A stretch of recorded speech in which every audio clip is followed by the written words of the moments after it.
राधे राधे दोस्तों। आज हम सुनेंगे बृहस्पतिवार व्रत कथा। तो सुनते हैं बृहस्पतिवार की कथा। प्राचीन समय की बात है।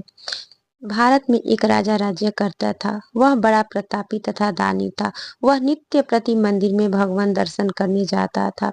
वह ब्राह्मण और गुरु की सेवा किया करता था। उसके द्वार से कोई भी याचक निराश होकर नहीं लौटता था। वह प्रत्येक गुरुवार को व्रत रखता एवं पूजा करता था। हर दिन गरीबों की सहायता करता था। परंतु यह सब बातें उसकी रानी को अच्छी नहीं लगती थी। वह न व्रत करती थी, न किसी को एक भी पैसा दान में देती थी और राजा को भी ऐसा करने से मना किया करती थी। एक समय की बात है कि राजा शिकार खेलने वन को चले गए। घर पर रानी और दासी थी। उस समय गुरु बृहस्पति साधु का रूप धारण कर राजा के दरवाजे पर भिक्षा मांगने आए। साधु ने रानी से भिक्षा मांगी तो वह कहने लगी, हे साधु महाराज, मैं इस दान और पुण्य से तंग आ गई हूँ। इस कार्य के लिए तो मेरे पति देव ही बहुत हैं। अब ऐसा कृपा करे कि सारा धन नष्ट हो जाए तथा मैं आराम से रह सकूं। साधु रूपी बृहस्पति देव ने कहा, हे देवी, तुम बड़ी विचित्र हो। संतान और धन से कोई दुखी नहीं होता है। इसको सभी चाहते हैं। पापी भी पुत्र और धन की इच्छा करता है। अगर तुम्हारे पास धन अधिक है तो भूखे मनुष्य को भोजन कराओ, प्याऊ लगाओ, ब्राह्मणों को दान दो, धर्मशालाएं खुलवाओ, कुआं, तालाब, बाग बगीचे आदि का निर्माण कराओ तथा निर्धनों की कन्याओं, कुंवारी कन्याओं का विवाह कराओ, साथ ही यज्ञ आदि कराओ।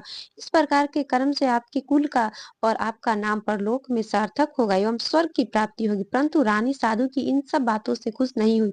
उसने कहा, हे साधु महाराज, मुझे ऐसी धन की आवश्यकता नहीं जिसको मैं अन्य लोगों को दान दूं तथा जिसको रखने और संभालने में मेरा सारा समय नष्ट हो जाए। साधु ने कहा, हे देवी, यदि तुम्हारी ऐसी ही इच्छा है तो जैसा मैं तुम्हें बताता हूँ तुम वैसा ही करना।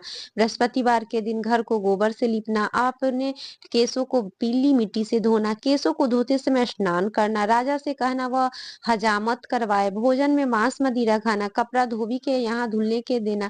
इस प्रकार 7 बृहस्पतिवार करने से तुम्हारा धन नष्ट हो जाएगा। यह कहकर साधु महाराज रूपी बृहस्पति देव अंतर्ध्यान हो गए। रानी ने साधु के कहने के अनुसार 7 बृहस्पतिवार तक वैसा ही करने का विचार किया।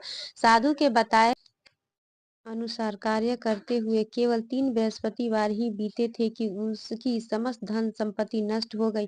भोजन के लिए दोनों समय परिवार तरसने लगा तथा सांसारिक भोगों से दुखी रहने लगा। तब वह राजा रानी से कहने लगा कि हे रानी, तुम यहाँ पर रहो, मैं दूसरे देश को जाता हूँ, क्योंकि यहाँ पर मुझे सभी जानते हैं, इसलिए मैं यहाँ कोई कार्य नहीं कर सकता। मैं अब परदेश जा रहा हूँ, वहाँ कोई काम धंधा करूंगा, शायद हमारे भाग्य बदल जाए। ऐसा कहकर राजा परदेश चला गया। वह वहाँ जंगल से लकड़ी काट कर लाता और शहर में बेचता। इस तरह जीवन व्यतीत करने लगा।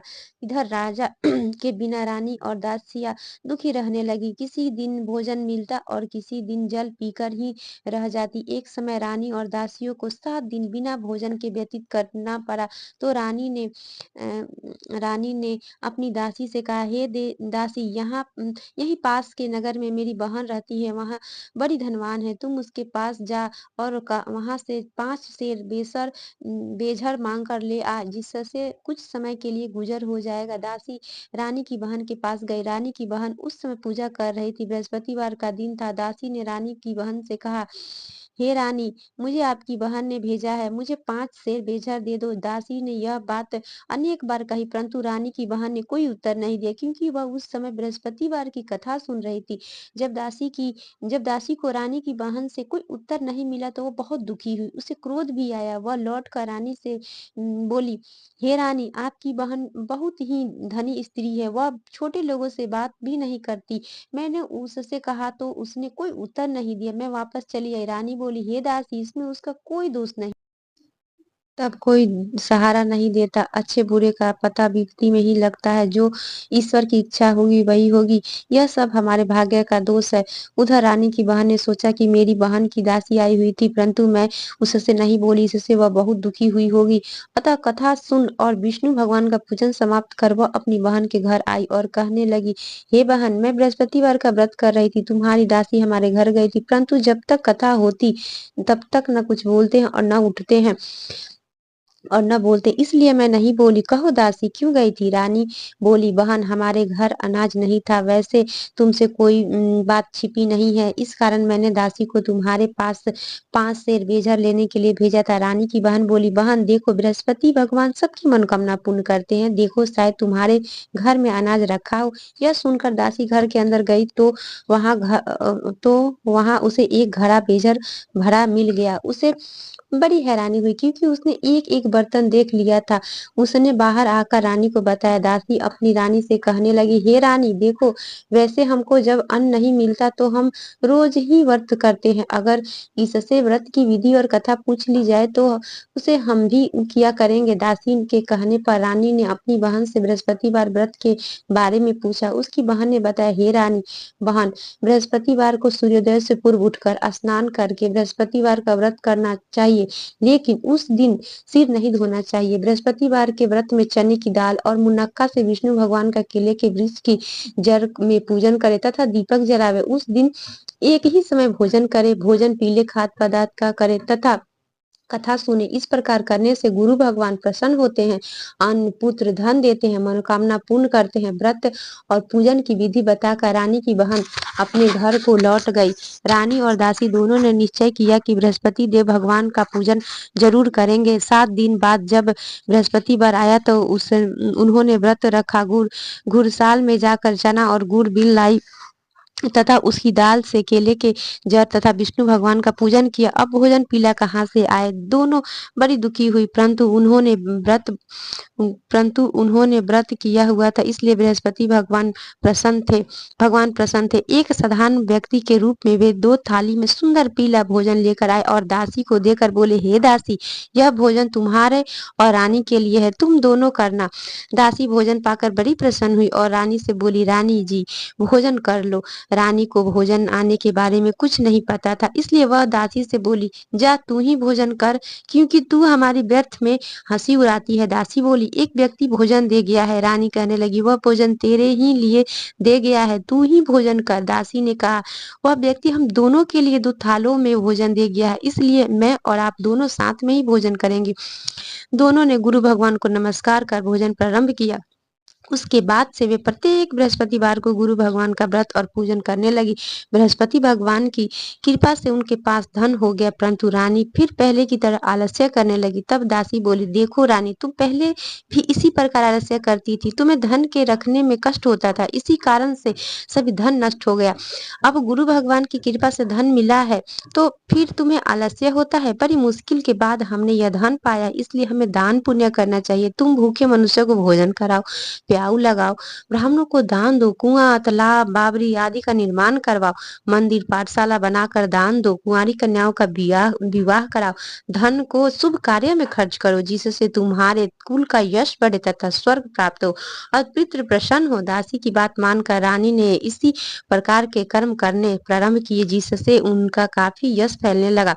एक दिन रानी और दासी आपस में विचार करने लगी कि न जाने राजा किस देश दशा में होंगे, उनकी कोई खोज खबर नहीं है। गुरु भगवान से उन्होंने प्रार्थना की और भगवान ने रात्रि में राजा को स्वप्न में कहा, हे राजा उठ, तेरी रानी तुझको याद करती है, अब अपने देश को लौट जा। राजा प्रातः काल उठकर जंगल से लकड़ियां काट कर लाने के लिए जंगल की ओर चल पड़ा। जंगल से गुजरते हुए वह सोचने लगा, रानी की गलती से उसे कितने दुख भोगने पड़े। राजपाट छोड़कर उसे जंगल में आकर रहना पड़ा। जंगल से लकड़ियां काटकर उन्हें बेचकर गुजारा करना पड़ा। उसी समय उस जंगल में बृहस्पति देव एक साधु का रूप धारण कर आए और राजा के पास आकर बोले, हे लकड़हारे, तुम इस सुनसान जंगल में किस चिंता में बैठे हो, मुझे बताओ। यह सुनकर राजा के नेत्र में जल भराया और साधु की वंदना कर बोले, हे प्रभु, आप सब कुछ जानने वाले हैं। इतना कहकर राजा ने साधु को अपनी संपूर्ण कहानी सुना दी। महात्मा दयालु होते हैं। वे राजा से बोले, हे राजा, तुम्हारी पत्नी ने बृहस्पति देव के प्रति अपराध किया था, जिसके कारण तुम्हारी यह दशा हुई है। अब तुम किसी प्रकार की चिंता मत करो, भगवान तुम्हें पहले से अधिक धन देंगे। देखो, तुम्हारी पत्नी ने बृहस्पतिवार का व्रत प्रारंभ कर दिया, अब तुम भी बृहस्पतिवार का व्रत करके चने की दाल व गुड़ जल के लोटे में डालकर केले का पूजन करो, फिर कथा कहो या सुनो, भगवान तुम्हारी सब मनोकामना को पूर्ण करेंगे। साधु के प्रश्न देखकर राजा बोला, हे प्रभु, मुझे लकड़ी बेचकर इतना पैसा भी नहीं बचता जिससे भोजन करने के उपरांत कुछ बचा सकूं। मैंने रात्रि में अपनी रानी को व्याकुल देखा है। मेरे पास कोई साधन नहीं है जिससे समाचार जान सकूं। फिर मैं बृहस्पति देव की क्या कहानी कहूं? मुझको तो कुछ भी मालूम नहीं। साधु ने कहा, हे राजा, तुम किस बात की चिंता मत करो, किसी बात की चिंता मत करो। बृहस्पतिवार के दिन तुम रोजाना की तरह लकड़ियां लेकर शहर में जाओ, तुम्हें रोज से दुगना धन प्राप्त होंगे, जिससे तुम भली भांति भोजन कर लोगे तथा बृहस्पति देव की पूजा कर सामान भी ले आओगे। बृहस्पति देव की कथा इस प्रकार है। बृहस्पति देव की कथा। प्राचीन काल में एक बहुत ही निर्धन ब्राह्मण था। उसकी कोई संतान नहीं थी। वह नित्य पूजा पाठ करता था, परंतु उसकी स्त्री बहुत मलिनता के साथ रहती थी। वह न स्नान करती और न किसी देवी देवता का पूजन करती। प्रातः काल उठते ही सर्वप्रथम भोजन करती, बाद में कोई अन्य कार्य करती। ब्राह्मण देवता बहुत दुखी रहते थे। पत्नी को बहुत समझाते, किंतु उसका कोई परिणाम न निकला। भगवान की कृपा से ब्राह्मण की स्त्री को कन्या उत्पन्न हुई। वह कन्या अपने पिता के घर में बड़ी होने लगी। वह बालिका प्रातः स्नान करके भगवान विष्णु का जप करती। वह बचपन से ही बृहस्पतिवार का व्रत भी करने लगी। पूजा पाठ समाप्त कर स्कूल जाती तो अपनी मुट्ठी में जौ भर कर ले जाती और पाठशाला जाने के मार्ग में डालती जाती। वही जौ स्वर्ण के हो जाते तो लौटते समय उसको बीनकर घर ले आती। एक दिन वह बालिका सूप में उन सोने के जौ को फटक कर साफ कर रही। तभी उसकी माँ ने देख लिया और कहा, हे बेटी, सोने के जौ को साफ करने के लिए सोने का सूप होना चाहिए। दूसरे दिन गुरुवार था। इस कन्या ने व्रत रखा और बृहस्पति देव से प्रार्थना करके कहा, हे प्रभु, यदि मैंने सच्चे मन से आपकी पूजा की हो तो मुझे सोने का सूप दे दो। बृहस्पति देव ने उसकी प्रार्थना स्वीकार कर ली। रोजाना की तरह वह कन्या जौ फैलाती हुई स्कूल चली गई। स्कूल से लौटकर जब वह जौ बीन रही थी तो बृहस्पति देव की कृपा से उसे सोने का सूप मिला। उसे वह घर ले कर आई और उससे जौ साफ करने लगी, परंतु उसकी माँ का वही ढंग रहा। एक दिन की बात है, वह कन्या सोने का सूप में जौ साफ कर रही थी। उस समय उस नगर का राजकुमार वहां से होकर निकला। इस कन्या के रूप और सोने के सूप में जौ को साफ करते देखकर वह उस कन्या पर मोहित हो गया। राजमहल आकर वह भोजन तथा जल त्याग कर उदास होकर लेट गया। राजा को जब राजकुमार द्वारा अन्न जल त्यागने का समाचार ज्ञात हुआ तो अपने मंत्रियों के साथ वह अपने पुत्र के पास गए और बोले, हे बेटा, तुम्हें किस बात का कष्ट है? किसी ने अपमान किया है अथवा कोई और कारण है? मुझे बताओ, मैं वही करूँगा जिससे तुम्हें प्रसन्नता मिले। राजकुमार ने अपने पिता की बातें सुनी तो वह बोला, मुझे आपकी कृपा से किसी बात का दुख नहीं है। किसी ने मेरा अपमान नहीं किया है, परंतु मैं उस लड़की के साथ विवाह करना चाहता हूँ जो सोने के सूप में जौ को साफ कर रही थी। यह सुन राजा आश्चर्य में पड़ गए और बोले, हे बेटा, इस तरह की कन्या का पता तुम ही लगाओ, मैं उसके साथ तुम्हारा विवाह अवश्य ही करा दूंगा। राजकुमार ने राजा को उस लड़की के घर का पता बतलाया। मंत्री उस लड़की के घर गया और राजा का आदेश ब्राह्मण को सुनाया। कुछ ही दिन बाद ब्राह्मण की कन्या का विवाह राजकुमार के साथ संपन्न हो गया। कन्या के घर से जाते ही उस ब्राह्मण देवता के घर में पहले की भांति गरीबी का निवास हो गया। अब भोजन के लिए भी अन्न बड़ी मुश्किल से मिलता था। एक दिन दुखी होकर ब्राह्मण अपनी पुत्री से मिलने गया। बेटी ने पिता की दुख की अवस्था को देखकर और अपनी माँ का समाचार पूछा। ब्राह्मण ने सभी हाल कहा। कन्या ने बहुत सा धन देकर अपने पिता को विदा कर दिया। इस तरह ब्राह्मण का कुछ समय सुखपूर्वक व्यतीत हुआ, लेकिन कुछ दिन बाद फिर वही हाल हो गया। ब्राह्मण फिर अपनी कन्या के यहाँ गया और सभी हाल कहा तो पुत्री बोली, हे पिताजी, आप माताजी को यहाँ लिया आवे।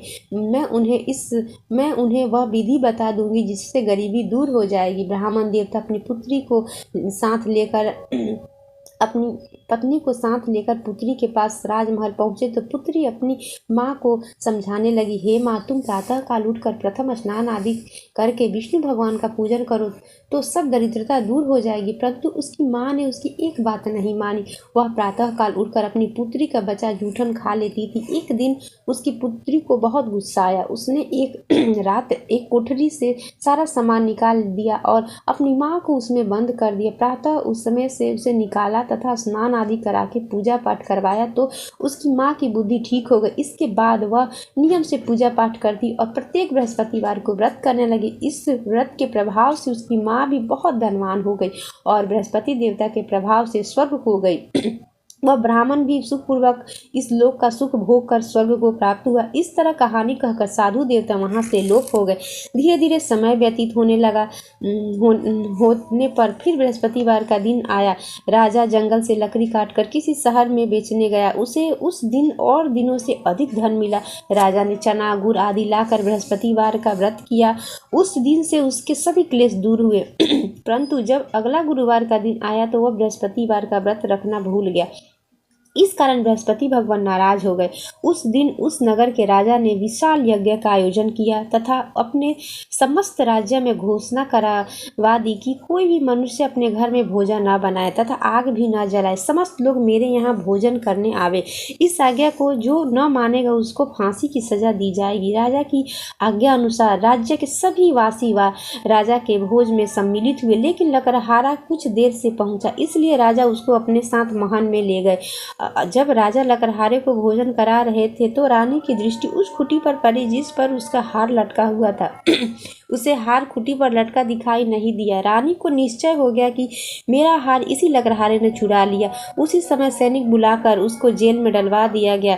जब लकड़हारा जेल खाने में गया तो बहुत दुखी होकर विचार करने लगा कि न जाने कौन सा पुण्य जन्म के कर्म से मुझे यह दुख प्राप्त हुआ, और उसी साधु को याद करने लगा जो जंगल में मिला था। तत्काल बृहस्पति देव साधु के रूप में प्रकट हो गए और उसकी दशा को देखकर कहने लगे, अरे मूर्ख, तूने बृहस्पति देवता की कथा नहीं कही, इसी कारण तुझे दुख प्राप्त हुआ है। अब चिंता मत कर, बृहस्पतिवार के दिन जेल खाने के दरवाजे पर 4 पैसे पड़े मिलेंगे, उनसे तू बृहस्पति देवता की पूजा करना तो तेरे सभी कष्ट दूर हो जाएंगे। अगले बृहस्पतिवार उसे जेल के द्वार पर 4 पैसे मिले। राजा ने पूजा का सामान मंगवा कर कथा कही और प्रसाद बांटी। उसी रात्रि में बृहस्पति देव ने उस नगर के राजा को स्वप्न में कहा, हे राजा, तूने जिस आदमी को जेल खाने में बंद कर दिया है वह निर्दोष है, वह राजा है, वो उसे छोड़ देना। रानी का हार उसी खुटी पर लटका हुआ है। अगर तूने ऐसा नहीं करेगा तो मैं तेरे राज्य को नष्ट कर दूंगा। राजा प्रातःकाल उठा और खुटी पर हार टंगा देखकर लकड़हारे को बुलाकर क्षमा मांगी तथा राजा के योग्य सुंदर वस्त्र भूषण भेंट कर उसे विदा किया। गुरुदेव की आज्ञा अनुसार राजा अपने नगर को चल दिया। राजा जब नगर के निकट पहुंचा तो उसे बड़ी ही आश्चर्य हुआ। नगर में पहले से अधिक बाग, तालाब और कुएं तथा बहुत सी धर्मशालाएं, मंदिर आदि बने हुए थे। राजा ने पूछा कि यह किसका बाग है, धर्मशाला है। तब नगर के सब लोग कहने लगे कि यह सब रानी और दासी द्वारा बनवाए गए हैं। राजा को आश्चर्य हुआ और गुस्सा भी आया। जब रानी ने खबर सुनी कि राजा आ रहे हैं तो उसने अपनी दासी से कहा, हे दासी, देख, राजा हमको कितनी बुरी हालत में छोड़ गए थे। वह हमारी ऐसी हालत देखकर लौट न जाए, इसलिए तू दरवाजे पर खड़ी हो जा। रानी की आज्ञा अनुसार दासी दरवाजे पर खड़ी हो गई। जब राजा आए तो उन्हें अपने साथ महल में लेवा आना। तब राजा ने क्रोध करके अपनी तलवार निकाली और पूछने लगी, बताओ, यह धन तुम्हें कैसे प्राप्त हुआ? तब रानी ने बताया, हमें यह सब धन बृहस्पति देव के व्रत के प्रभाव से प्राप्त हुआ है। राजा ने तब निश्चय किया कि 7 रोज बाद तो सभी बृहस्पति देव का पूजन करते हैं, परंतु मैं रोजाना दिन में 3 बार कथा कहा करूंगा तथा रोज व्रत किया करूंगा। अब हर समय राजा के दुपट्टे में चने की दाल बंधी रहती तथा दिन में 3 बार कथा कहता।